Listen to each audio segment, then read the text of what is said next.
ഇവാഞ്ചലിയും അനുദിന സുവിശേഷ വിചിന്തനം. നല്ല ഫലം പുറപ്പെടുവിക്കാൻ വിളിക്കപ്പെട്ട പ്രിയ സഹോദരീ സഹോദരന്മാരെ, ലൂക്കായുടെ സുവിശേഷം 6-ാം അധ്യായം 43 മുതൽ 49 വരെയുള്ള വാക്യങ്ങൾ നമുക്ക് വിചിന്തനത്തിനെടുക്കാം.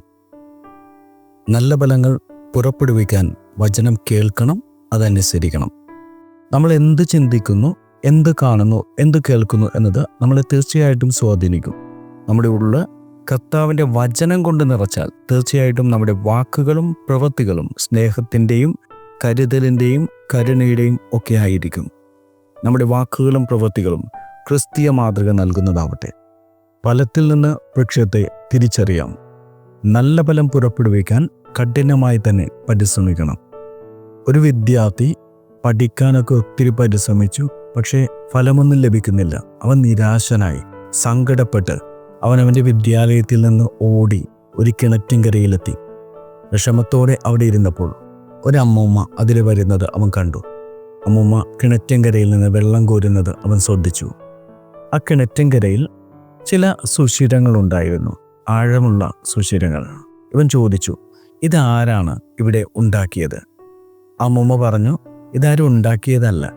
ഞങ്ങൾ വെള്ളം കോരുമ്പോൾ 1-2 തുള്ളികൾ ഇങ്ങനെ വീഴും. പലതവണ ആവർത്തിച്ച് ഇതൊരേ സ്ഥലത്ത് നിബന്ധിച്ചതിൻ്റെ ഫലമായി ഉണ്ടായ ദ്വാരങ്ങളാണ് ഇവ. ഈ അമ്മൂമ്മ പതിയെ അവിടുന്ന് നടന്നു നീങ്ങി. പക്ഷേ ഇവൻ അവിടെ നിന്ന് ചിന്തിച്ചു, താൻ പഠിക്കാൻ അത്ര സമർത്ഥനൊന്നുമല്ല. പക്ഷേ കഠിനമായി പരിശ്രമിച്ചാൽ, ആവർത്തിച്ച് വായിച്ചു പഠിച്ചാൽ തനിക്ക് നല്ല വിജയം കരസ്ഥമാക്കാൻ സാധിക്കും. തിരിച്ചവൻ അവൻ്റെ വിദ്യാലയത്തിലേക്ക് പോയി കഠിനമായി പരിശ്രമിച്ചു. അവൻ സാവധാനം വിജയം കൊയ്യാൻ തുടങ്ങി. ഇന്ന് തിരുസഭ അറിയുന്ന പണ്ഡിതനാണ് വിശുദ്ധ ഇസദോർ. നമുക്കെല്ലാവർക്കും വിജയിക്കാൻ പറ്റും. നമ്മളുടെ കർത്താവിൽ ആശ്രയിച്ച് നിൽക്കാം. സർവശക്തനാണ് നമ്മുടെ ദൈവം. ഈ ദൈവത്തിൽ ആശ്രയിച്ചാൽ നമുക്ക് മുന്നോട്ട് പോകാൻ പറ്റും. ആഴമായ വിശ്വാസമുണ്ടാവട്ടെ. വചനത്തിൽ ആഴപ്പെട്ട് ജീവിക്കാം. എങ്കിൽ എന്ത് കാറ്റുണ്ടായാലും, എന്ത് കോളുണ്ടായാലും, എന്തൊക്കെ നമ്മുടെ മേൽ ആഞ്ഞടിച്ചാലും നമ്മൾ നിലം പതിക്കില്ല. നമ്മൾ ഉറച്ചു തന്നെ നിൽക്കും. ശക്തനായ ദൈവത്തിൽ ആശ്രയിച്ച് മുന്നോട്ട് പോകാൻ എവർക്കും സാധിക്കട്ടെ എന്ന് ഏറ്റവും സ്നേഹത്തോടെ പ്രാർത്ഥിക്കുന്നു, ആശംസിക്കുന്നു. നല്ലൊരു ദിനം എവർക്കും നേർന്നുകൊള്ളുന്നു.